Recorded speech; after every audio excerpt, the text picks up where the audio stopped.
سلام علیکم ګرانو دوستانو، نن به زه تاسو ته د کرکټ په هکله باندې یو څو تازه او ډېر مهم خبرونه درکړم چې په نن ویډیو کې به زه تاسو ته ووایم چې دغه آیرلینډ سیریز نه وروسته افغانستان ډېر زر یو بل سیریز هم ترسره کوي چې دغه به کوم ټیم سره ترسره کوي. د افغانستان کرکټ بورډ د دې په هکله باندې یو خبر ورکړی ده. کوم ملګری په چینل کې نوي راځي ټول نه مخکې خو دغه چینل در سره سبسکرایب کړئ. نو اولنی خبر به زه تاسو ته وایم چې نن د آیرلینډ او د دوبۍ یوه 50 اوریزه لوبه ترسره شوله او دغه لوبه ونه دوبۍ ډېر په اسانۍ سره ګټلې ده.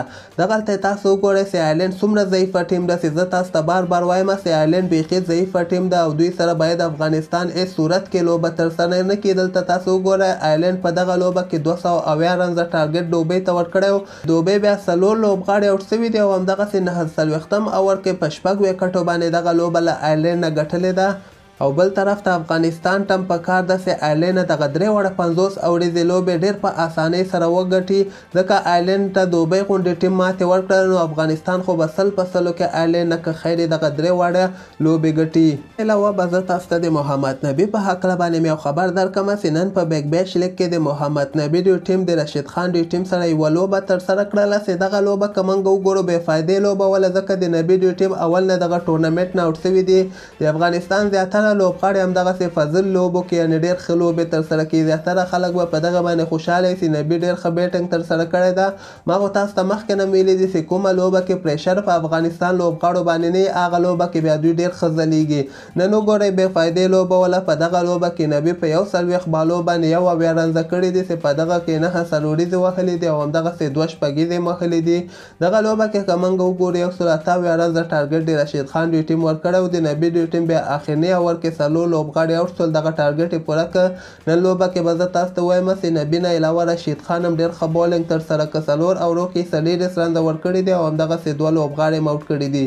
د نه علاوه به زه تاسو ته وایم چې آیرلینډ سره چې د افغانستان دغه 350 اوریزې لوبې چې کومې دي دغه سیریز چې څنګه ختم شي افغانستان به که خیر فروری میاشتې کې زیمبابوې سره هم یو سیریز ترسره کړي.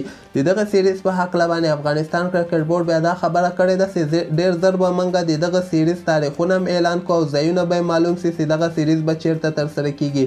په دغه سیریز کې به افغانستان زیمبابوې سره 2 ټیسټ لوبې ترسره کړي او همدغسې 3 به 50 اوریزې لوبې ترسره کړي. په دغه سیریز کې به افغانستان 50 اوریزې لوبې له زیمبابوې سره نه ترسره کړي. او بل طرف ته به زه تاسو ته وایم چې شهزاد هم پوره امیدوار ده چې زه خو دغه آیرلینډ سیریز سره وانخیستلم، خو دغه زیمبابوې سره چې 6 اوریزې لوبې دي په دغه کې به شهزاد وایي زه پوره امید لرم چې زه به د افغانستان سکواډ کې واخیستل سم.